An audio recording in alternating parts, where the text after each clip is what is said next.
The panel buttons on the car stereo stopped working. Any solution?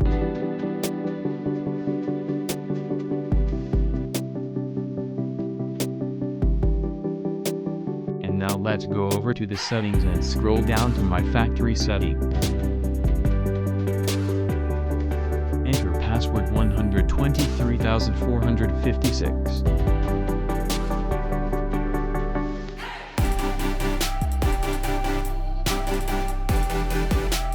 Now go to the touch area key.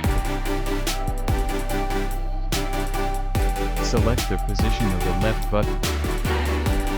Then you can remap the panel button functions after pressing the start key.